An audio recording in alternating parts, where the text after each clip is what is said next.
One is that families still very strongly believe that the only way to raise kids is a house with a backyard. And I talk about it all the time. Yeah. And this is a mindset that we have to get rid of.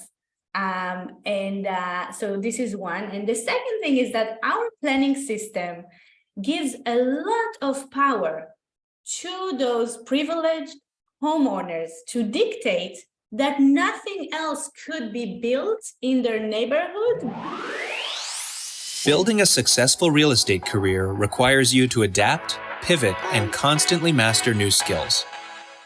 We're Katie and Daniel Steinfeld. We've built our own innovative brokerage, and in this podcast, we've assembled actionable tips and strategies that you can implement to take your business to its maximum potential. It's time to level up. Level up.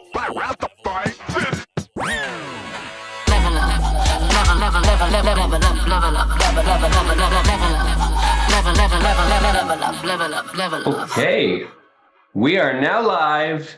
And welcome again to Level Up. We have a very exciting episode today. Thanks to everyone who's tuning in. As always, as you're here, feel free to throw any questions in the chat. We will get to them as you ask them. But without keeping anybody waiting, I would like to jump in and introduce Naama Blonder, who is our special guest today from Smart Density, architect, urban planner, and someone who I've had the pleasure of hearing just a tidbit from that was so exciting and interesting that I really needed to make sure that we had the opportunity to have her on and talk to us about all the things she does, some of the great ideas that she and her company have for planning in this and many cities around the world. And before I butcher your bio, why don't I just say a big welcome to you. Thanks for coming. Why don't you tell us a little bit more about yourself and what Smart Density is all about? Sure. Thank you for having me. So, hi everyone. I'm Naama Blonder. I'm an architect and urban planner. What we do a lot of, and I want to say very well, is that we talk about housing, affordable housing, how we actually design for people, less for cars, transit-oriented communities that really put people first and cars last, all these good things that we all tend to talk about. And I guess I have a little bit of an advantage of I wasn't born in Canada, I wasn't raised in Canada. I came here at my very late 20s, so it was my choice. And I have that perspective of how we can improve. And also how wonderful city Toronto is, don't get me wrong. So where did you grow up? Where are you from? I am originally from Israel. I went to architecture school there.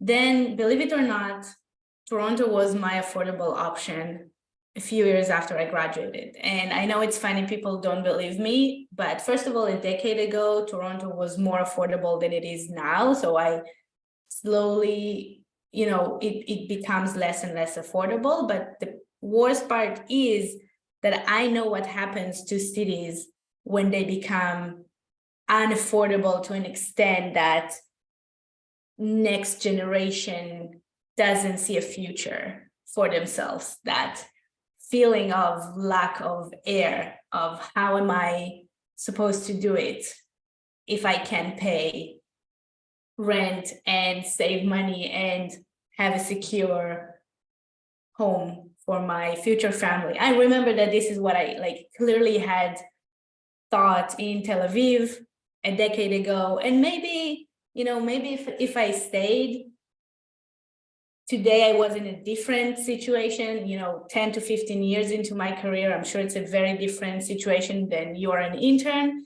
But back then, I just couldn't see how the numbers are going to work. So me and my partner, who is also an architect, so it's like making things worse. We're looking for, you know what it is, right?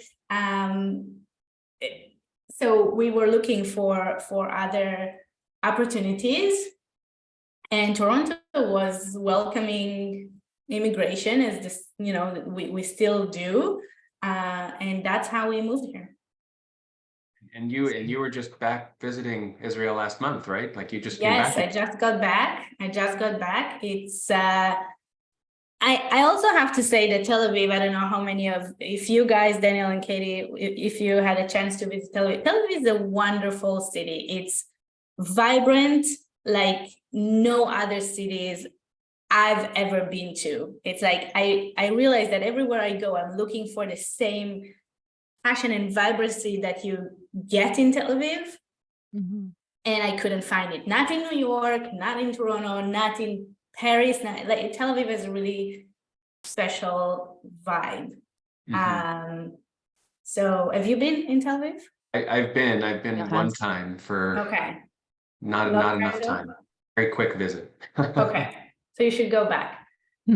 Yeah, no, that would be a great. Yeah. And so when you, I mean, I know you mentioned when I heard you last, like you were talking about the way that definitely European cities, I don't know if Tel Aviv, Israel are similar, but the way that the perspective on housing and architecture and density and planning is different, and how foreign it is to someone like you coming here and seeing the way it's done. Do you get a taste of that when you go back and you see how things are there, or is it different in Israel than Europe? It's still every time, just to keep it in the context of Toronto for just, I get it a lot from people who visit Toronto for the first time and like they look around and like, what's with all the housing in the core of the downtown? Now, maybe for us, technically, we know it's not the downtown, but you don't go to large cities, not even in North America, but in especially not in Europe. You're not going and visit Paris or Rome or Barcelona and you have single detached houses in the heart of the city. And that perception, that view is so bizarre for many of us who came here at a very, later part of phase in life. And I remember the first week I moved to Toronto, my partner was studying at U of T. So I was like, okay, I'm going to explore the city on my own. And I took the subway. I said, I'm going to get somewhere like on a random stop, on a random station. And I got off at Bathurst. And you step, out of Bathurst station and it's the annex. It's all single, it's a sea of single detached, semi and single and detached houses. And I remember thinking, how fast did this train go? I thought I'm in the suburbs. I thought that I just took a very fast train somewhere outside of the city. So we have an area where steps away from a subway station where it's a very expensive infrastructure. We all pay for it, but only few get to enjoy it because we have neighborhoods that are single family homes with backyards. And this is how, and the worst thing is, there are a few worst things on the items on the list, is that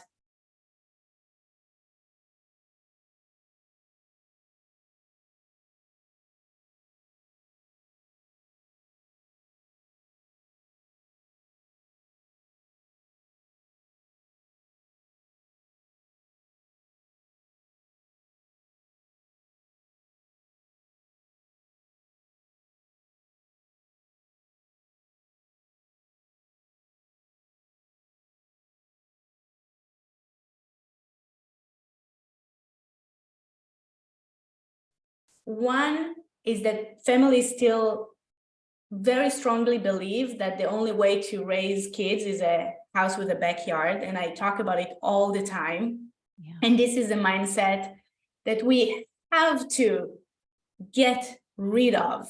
So this is one. And the second thing is that our planning system gives a lot of power to those privileged homeowners to dictate that nothing else could be built in their neighborhood, but more than, whatever they think is right. And I don't want to say just single family houses, because of course that's not what's being built right now, but definitely a lot of discussion around height and density and the type of and the type of homes or units that we are delivering to the market. And our system has, the planning system has a really empowering the wrong type of discussion, which is really, and let's also address the elephant in the room, which is the subtext of all of this conversation. And it's not, I will be gentle because we just started this conversation, but being really afraid of change in your neighborhood. And that is people who don't look like you, who don't, they don't sound like you, and they definitely cannot afford buying a house that you were able to afford. Maybe even if it was 30 years ago and you yourself are not even capable of buying a house in your neighborhood today. But still, this is the subtext that goes behind the conversation today. So it's not just the way we built neighborhoods in the past, it's also the cultural assumption of how people should live, and you should buy a house with a backyard, even if it means that you need to commute for 2 hours per direction or 90 minutes. That is still a legit thought, as long as you don't live in a condo or an apartment. And again, that's only just type of tender. That's when we say condos, just means that someone owns it. But on mid-rise or tall buildings, because you should live in a house with a backyard, and if you don't, something really bad happen in your life. And I'm saying this just to be very clear. I live in a 3-bedroom condo that we purchased last year because I didn't have to convince anyone that raising a family in a 3-bedroom condo is crazy, and we don't own a car. We use transit, we ride our bike, we walk to work, we walk to daycare, we walk to school. And yes, I have a parking spot as part of my condo, but I don't own a car. Yeah, I think we covered a lot. So no, that was really good. And you're right. Like, that's definitely our big issue in Toronto and Canada, is just that that belief that you need to live in a single family home to raise a family. And I slowly see things happening, definitely not as fast as all of us would like, but with condos offering playrooms for kids and different, daycares within the condos and things like that. But do you see anything big kind of pushing the needle forward on people believing that, or just accepting the fact that they need to have a smaller space if they want to live in the city with their family? Exactly. And now we can talk about how small is small, and like it's really about living in it is more compact. Just to be clear, I'm not saying anyone is going to have a 1,500, 2,000 square feet house on the 10th floor, right? Like there is trade-offs for sure. My 3-bedroom condo is just over 1,000. By all means, not big, but it is one level. It is, if you ask me, not having staircase is super child friendly. I don't need to be worried about that. Groceries, strollers, or all of that is much easier when you don't have a staircase or like a multi-level home. But also I have a lot of benefits, and that is raising my kids in an environment where they could be more independent. They will be able to take, TTC, not their current age, but as they grow up, something that, a teenager in the suburbs is not, their independence is the first to pay the price, because you can't really rely on a bus that comes once in a while in the suburbs, right? And also also the parents of picking up and drop offing 3 times a day, just because their kids can't use transit. So there are many advantages of this lifestyle that just imagine how my weekends look like. Every weekend we do something else in the city. We have memberships to everything you can think of, and it's a lifestyle that looks very, very differently from those who live in in the suburbs. And first of all, 6 years ago, the city of Toronto came up with a new policy that I think, because everything takes so long in the city from approval to being built, we are now, it's now 2023, the city initiated in 2017. I think that now we're starting to see units coming as a result of that policy from 6 years ago, sorry. And I think that will move the needle, but it's also a cultural shift that needs to happen. And also developers, it's the chicken and the egg. Developers will tell you that no young couple on earth will be able to buy pre-construction, looking into their future 5 years from now, or assessing their needs in pre-construction market.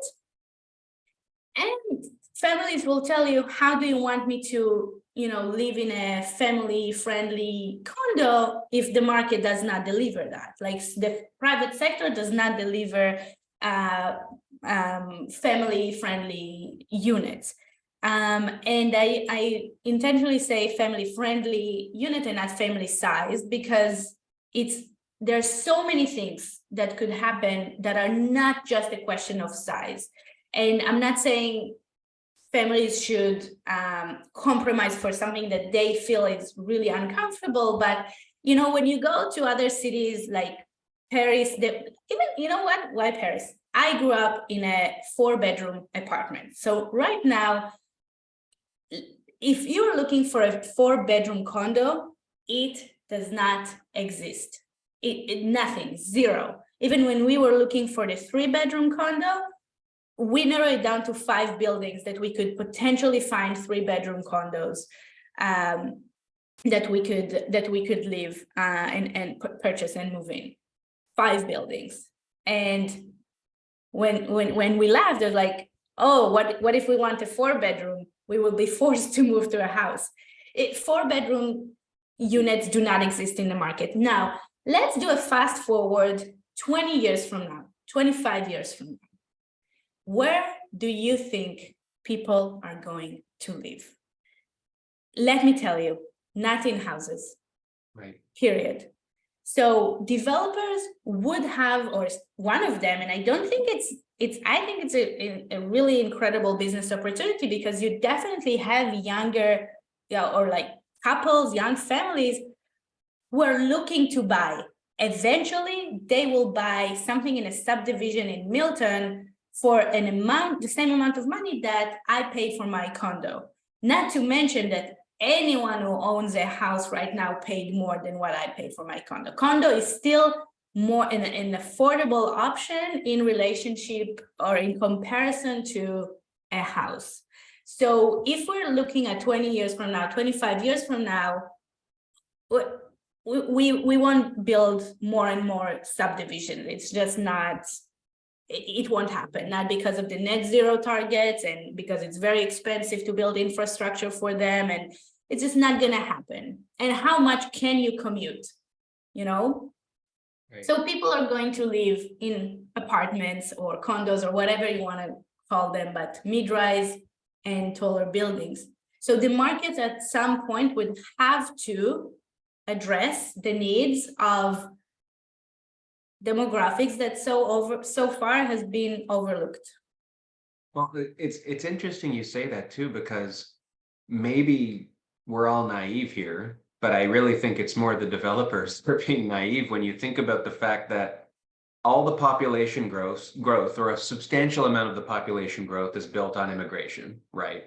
And immigration, to your point, is a lot of people who might be used to living in such a way that would make more sense to develop, right? And then on top of that, at least in our experience, it is more of the old school way of thought, and by association, older people who tend to buy into the way it's always been, right? And they're right. Slowly but surely, they're not upsizing, right? Like, they're not continuously looking for houses. It's their kids and their grandkids who I want to believe have a more open mind about this stuff, even, those who have been raised in this society. So culturally speaking, I want to be optimistic that at least from a demand side, the right people are there to look for these things. And for that reason, I mean, a lot of what you do is help influence and help educate the supply side, I think. I don't know how much you have to do much work educating people on what might work better for them. I'm sure some people with the backyard mindset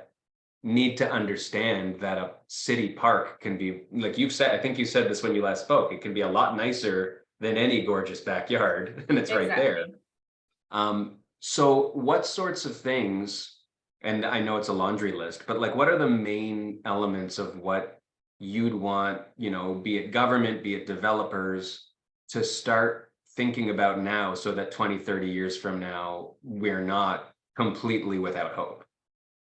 And you know what I said about, so first of all, you're right. As long as demand increases, which is immigration in this case, or at least not necessarily, it is immigration. So unless the government, exactly, yeah. Unless the government shuts down immigration, demand will exceed supply, right? And then I was asking, like, realistically, what do you think? And I asked that many people, what do you think will happen here in 20 to 25 years? Do you think now it's an affordability crisis? Can you imagine if we just continue that way with our current growth forecast and our current building, what we're actually delivering to the market? Can you imagine this place in 20 to 25 years, in the next generation, where my kids are going to make a housing choice, right? And I still have people here talking about the affordability crisis as if the problem is that they cannot afford to own a house. Again, that is for them the affordability crisis, and they need to wake up, because that's not, first of all, they need to wake up because no one is ever going to be able to afford a house. Like, just accept that reality. There are too many people, not enough land. So that ratio of one family and one lot needs to delete itself. I don't know. And so, you know what I was saying about building for families, building for just other units than what we have delivered to the market so far, that was very much for investors. And it's not like I'm saying anything unrealistic, like, you know, for example, rental supply. I don't know how optimistic I am about how easy it will get to build rental, you know, what I'm purpose-built rental, not rental through investors. Those projects that are purpose-built rental, adding to the rental supply of the city. Why? Because we have laws that make it really, really hard and really unfeasible for developers to develop new purpose-built rental. And at the same time, the rental replacement policy has great intentions, but de facto, working with that policy, it's really, really hard. So let me just, because I'm on the stake, on being professional, I want to do like 30 seconds of what the rental replacement is. So rental replacement, if you are about to redevelop a property that has 6 rental units or more, even if the units are illegal, you have to bring those units to the market. So if you are redeveloping a 12-story building that is all purpose-built rental, I'm looking right now out of the window of those, you know, massive ones that are getting older, they are decaying, they are bad energy-wise. You would have to replace all of the units, and all of the tenants would have the right to return and pay the same rent for the next 10 years and then additional 10 years, so 20 years. And that is making pro formas really, really hard to work. So these were 30 seconds about rental replacement policy. So you see, I'm not, if you ask me about rental in the market, if we'll have affordable rental in the market, I don't know. I don't know how optimistic I am about that. But about the realistic need of just addressing demand through the private sector, I don't want the government to do anything. Maybe I do want the city to be less restrictive on height and density. And I definitely want them to give less power to NIMBYs who just complain for the sake of complaining. And I always say, if 1% is the one that comes to open house and objects in development, 1% is not a democracy. We don't need to listen to this 1%. And with that, I'm optimistic because I just don't see anything else that could potentially be here that will address the needs in the next 2 decades and moving forward. So to your answer, what I want to happen, nothing from the government. All I want the city is actually to do less or object less, and for the private sector to understand that there is the demand that has been overlooked for way too long because they were focusing on investors, and I get it, but they overlooked a really good business opportunity that I think they need to play a little catch up with. Yeah. I always hear the argument from a lot of developers that building the small, tiny studio units are much more profitable than larger 3-bedroom, even, I mean, in a dream world, 4-bedroom condos. How, like, do you find that is an issue? Do you find that you'll get pushed, like you'd see pushback, encouraging that? I have nothing against smaller units. They build it because they worked for them, and as long as there was demand and people were buying it, and there are people who live in those units, I have no problem with that. I don't think it's less. I understand why they say it's less profitable. I do know that they are sold much faster than the larger units, because obviously prices per square feet, they are sold first, and developers are stuck with the larger units because investors don't want to buy. Now the city dictates or mandates the construction of larger units. So I hope that we will see it. So again, just as the professional, the architect in the room, the city, this policy that I referred to, the mandate is for 25% larger units in any development of 20 units or more. So let's say a new development, 100 units, 25 of them needs to be larger, and the specific percentage is 10% 3-bedroom and 15% 2-bedroom. So out of that imaginary new development of 100 units, we will have 10 3-bedroom and 15 2-bedrooms.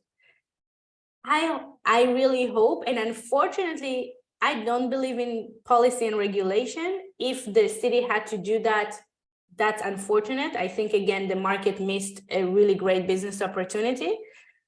But let's see what happens now. I think that now, 2023, we will start seeing more of these units coming to the market. And to your question, your early question, it's not just about having a playroom in the condo, which is obviously a great idea, and I wish I had that in my condo. We don't. But it's a lot about other things that the building could offer and that you might not have in your unit. So in your house, for example, you would have a mud room and a place to clean your whatever hockey and equipment and whatever.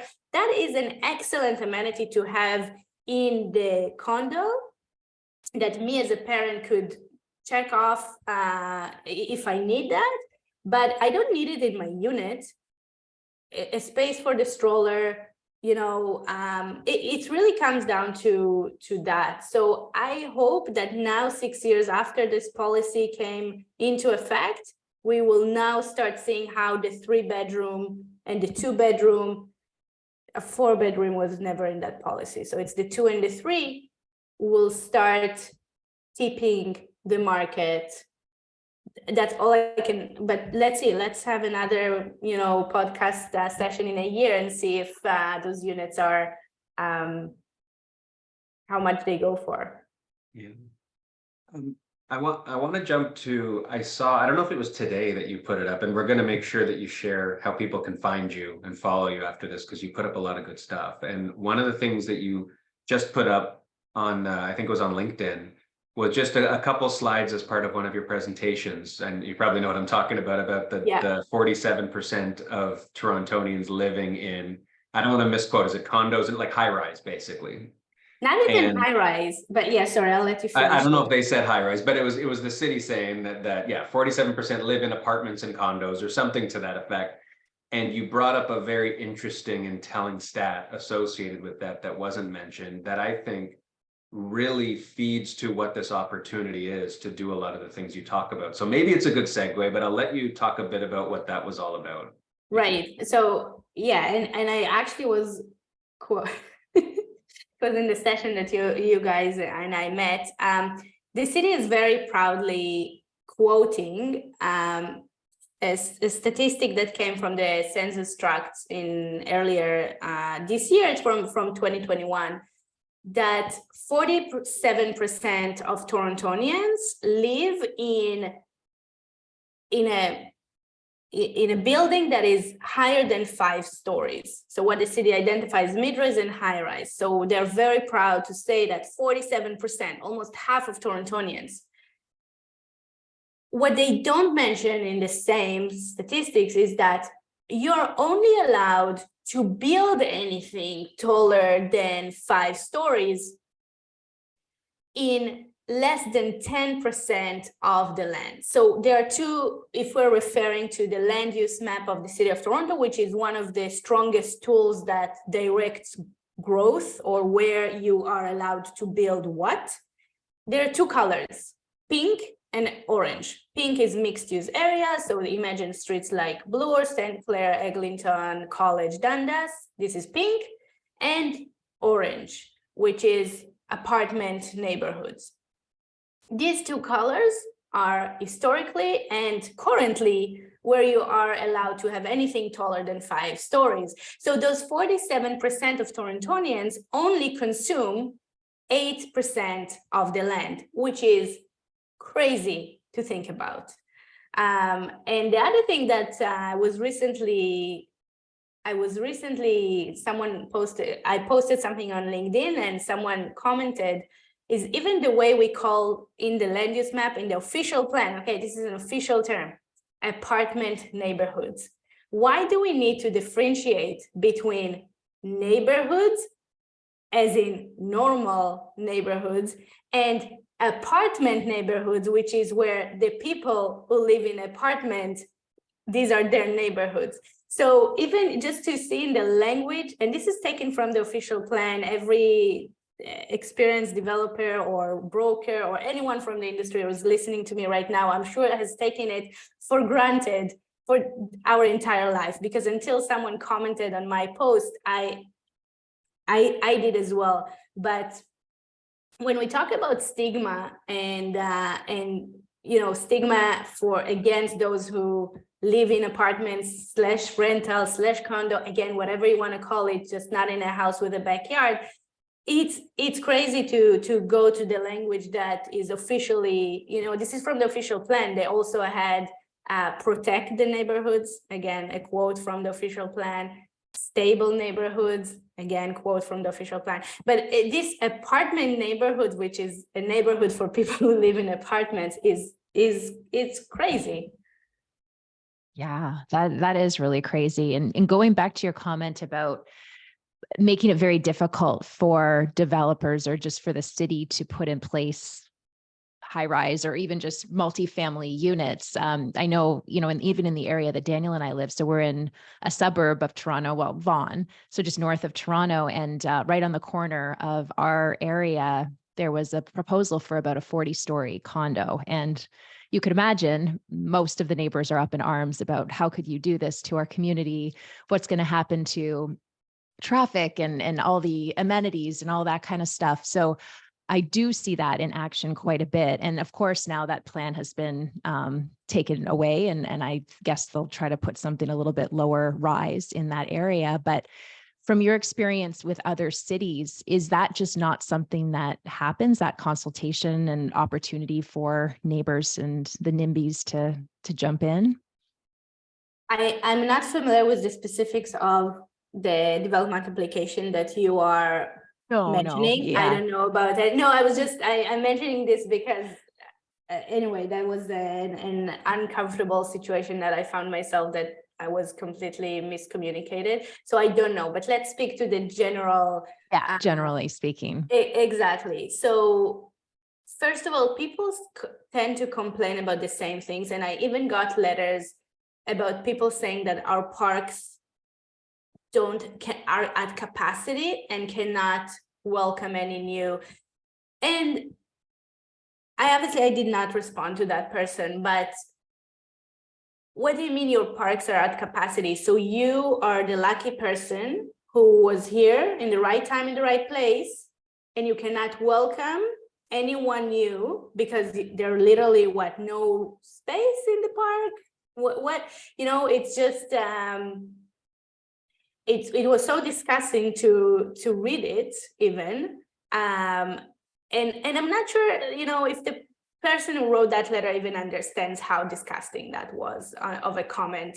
Or people are saying about traffic, and another really good one that I like is that the city's infrastructure cannot handle, like the pipes literally could not handle more sewage, and I hear that a lot, like on every single application. I hear shadows, I hear the pipes cannot handle this, I hear like the city infrastructure generally.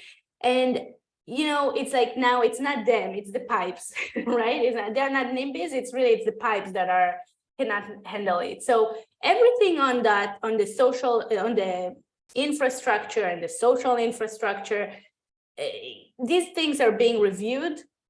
Development pays for itself. I'm sure you talked and cover a lot about development charges that have recently gone up by 50%. And specifically about the pipes, for example, it's an area, the engineering department reviews capacity. There are studies that developers are required to provide on every single stage of the development, from rezoning through site plan to permit. These things are being reviewed, and I never heard of a case study where the engineering department recommended against something and city council approved it anyway. So all of these NIMBYs concerns are something that I hear this. I know what they're going to say before they saying it, and now I have a rationale how to address each and every of these items. I think NIMBY is a very natural human response to the most expensive investment you've ever done in your life.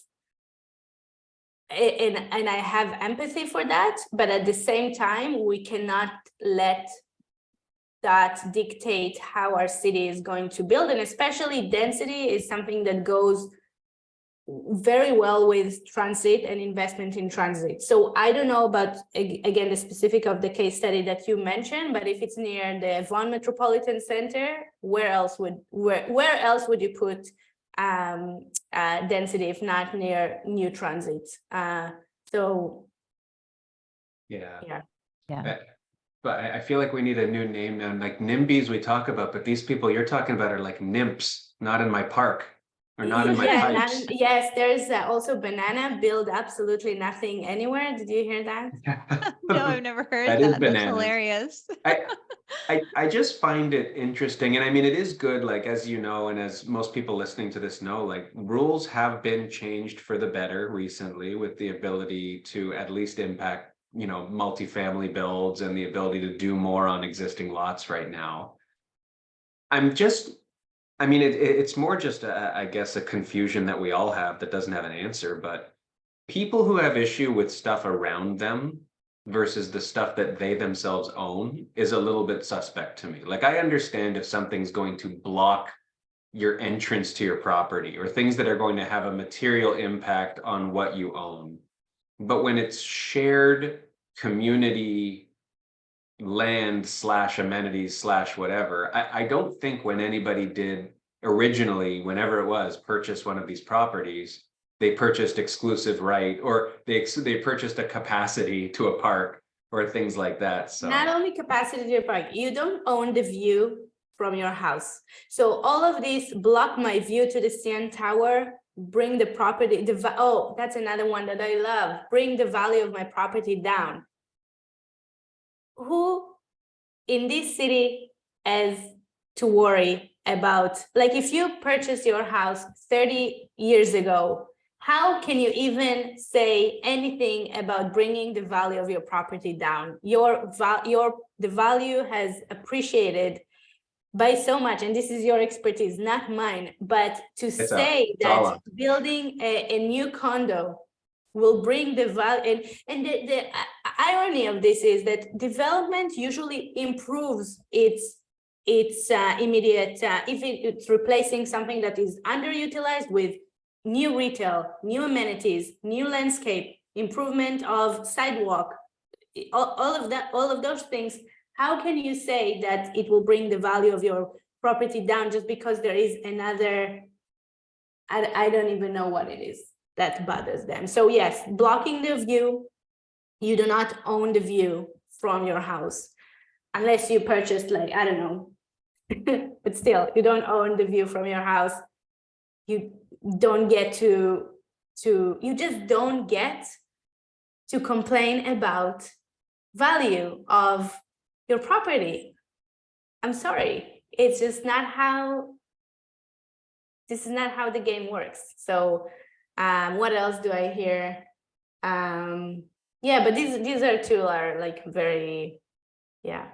I mean, it's going to be interesting how, and I mean, I won't put you on the spot at all about the mayoral race because that's a totally loaded topic, but there are those candidates who are very pro protecting the neighborhoods and the NIMBYs of the world, and there are those that aren't. And I think that the direction that this may or may not go is going to have some impact. I'm sure it goes without saying the way that things move forward might not be stopped, but will definitely either be slowed or sped up one way or the other, depending on how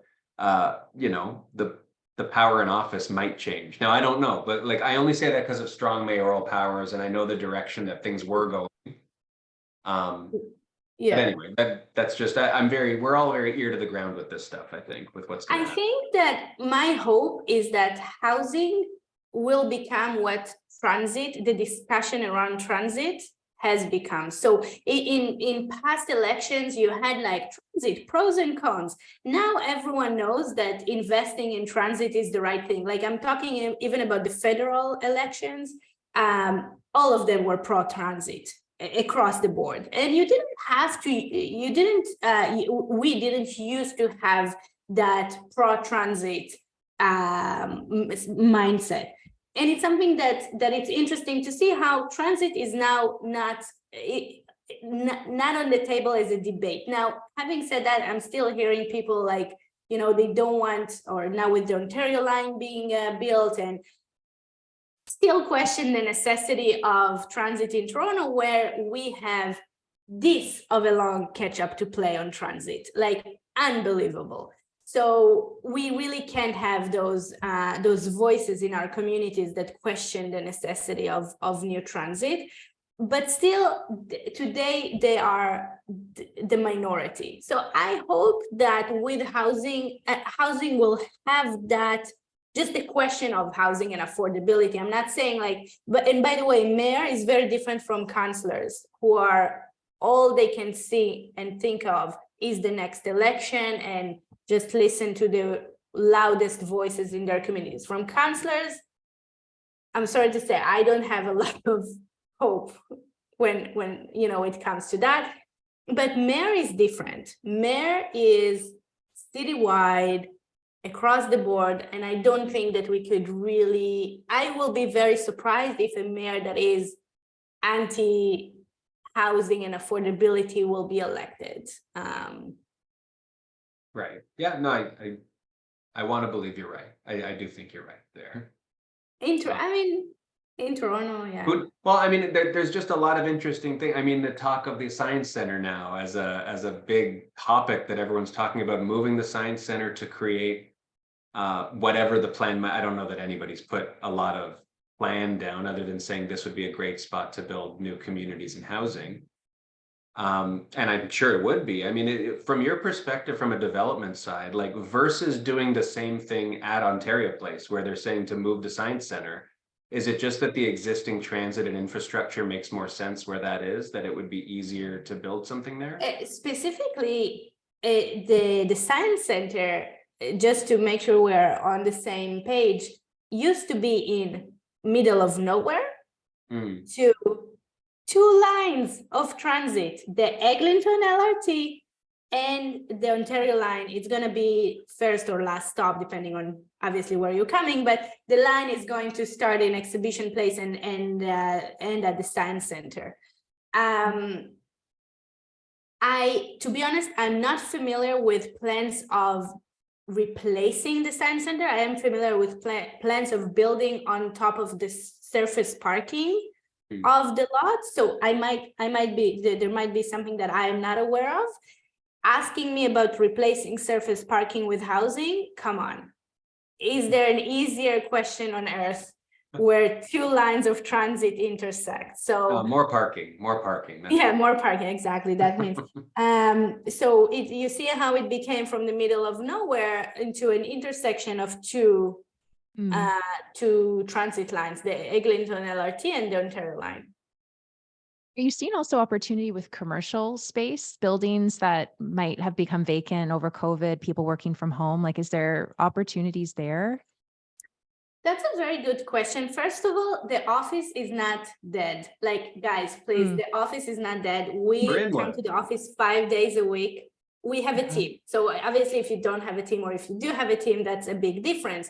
But I feel, and even before we came up with more of an official policy that everyone come to the office, we saw the need for it. We are a small team, obviously, so it was easier for us real estate wise, but still the office is not dead. I do think so. Quadrangle, which is an incredible architecture firm in the city, they moved to the Well, which is it's a brand new office space. And they only have room for 35% of staff. So at any given moment, staff could, they have this app, it's really funny, and they could like choose a desk. No one has a desk that is allocated to them. And I thought that is brilliant because you are giving them, the vibe of downtown, and they can come to the office. It's an amazing office space that I don't want to even imagine how much money BDP Quadrangle are saving on rent for, being only 35% of their head capacity. So I think they nailed it. I think it's brilliant. For me and my small team, we come to the office 5 days a week, but I'm not at the size of Quadrangle. So the office is not dead. And people said that about retail, that when e-commerce started, 20 years ago, oh, retail is dead, retail is dying, retail only had to reinvent itself to be focusing more on the experience rather than just brick and mortar. And I think office is doing the same thing. Office is reinventing itself. Speaking to converting office buildings to residential, I think it's very tricky because of the Ontario Building Code. Office buildings have a really deep floor plate that it will be really hard to get natural light to the units if you're, like I'm saying, converting them, because office obviously doesn't have the same requirement for natural light as residential uses have.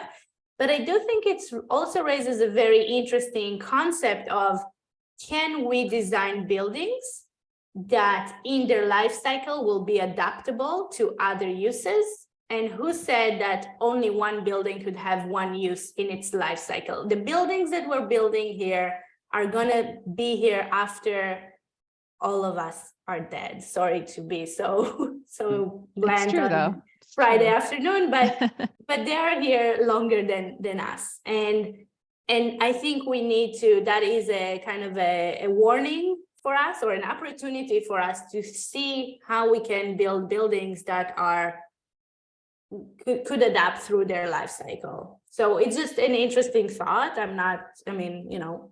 Nothing has changed, but I think the office situation right now in the city definitely brings up some opportunities to consider. Yeah. So I guess a good way to kind of wrap this up is with the opportunities, and to really lay into what would you say? I mean, you talk about how 92% of the land right now effectively is, 2 stories high, more or less, right? Right. If you were to write a and you have, and there's no such thing as a quick blueprint, you've written many blueprints, but what are kind of the main takeaways that need to be the focus, that need to be part of getting this city back on the right track, so that we've got small kids too? I mean, when our kids are growing up and need a place to live, I don't think we're completely headed in the same wrong direction entirely. I think there's some progress being made, but what are those few things that just need to happen or need to be the real focus over the course of the next 10 to 20 years that are going to get us on the right track entirely for when our kids are our age? I do have simple answer to that, and that is transit, because with transit comes, that's the snowball effect that will improve many other things. So the short answer to your question is invest in transit, support the transit. It's a headache, but and I live in very close to one of the new stations, on the King and Bathurst station, and already I see they're rebuilding the streetcar tracks so it could divert. It's a big pain. But transit. In terms of opportunities, I really think the developers are missing a huge market of, selling directly to the end user, whatever you want to call it, that end user is, but we covered that earlier in the conversation. So once you have transit and you have housing, I think we will be on a much better track for, I don't know how old your kids are. My daughter is 4 years old, and I have another one is 1, and I calculated that she will be my age in 2054. And then I try to imagine Toronto in 2054, and by the time that she has to make a housing choice of where, to live and move in and settle in, I really, really hope that we're leaving something behind us that will make her choice easier, and unlike her mother, wouldn't have to move out to another city, another country in my case, for better housing opportunities. A great goal to look for, to work towards. In 2054, I think. I'm trying to do the math in my head while she was talking. Yeah, one of our kids is going to be our age in 2054. So we're on the same page. That's our target year. 2054 is the target. So tell everybody how, and we're going to post this also with the episode, but how can people find you? Where should they follow you to keep up on all the stuff that you're putting out there? LinkedIn will be a good spot to start. Okay, just search your name. I mean, we'll put a link to your profile on LinkedIn there, and just subscribe to your stuff. I mean, you put stuff on YouTube as well, right? Yes, but that's why I said LinkedIn would be a good spot to start. Yeah, that's the hub. Awesome. Well, thank you guys. Thank you so much. We appreciate your time. It was so great. Such a great conversation. Really important conversation as well. Thank you. Yeah. Well, thanks again. We will have a talk to you great soon. weekend. I might be seeing you again soon, talking to city folks. Who knows? Sounds good. Okay, take care. Bye, guys. Bye.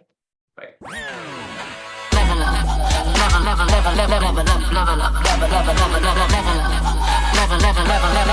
Level up, level up.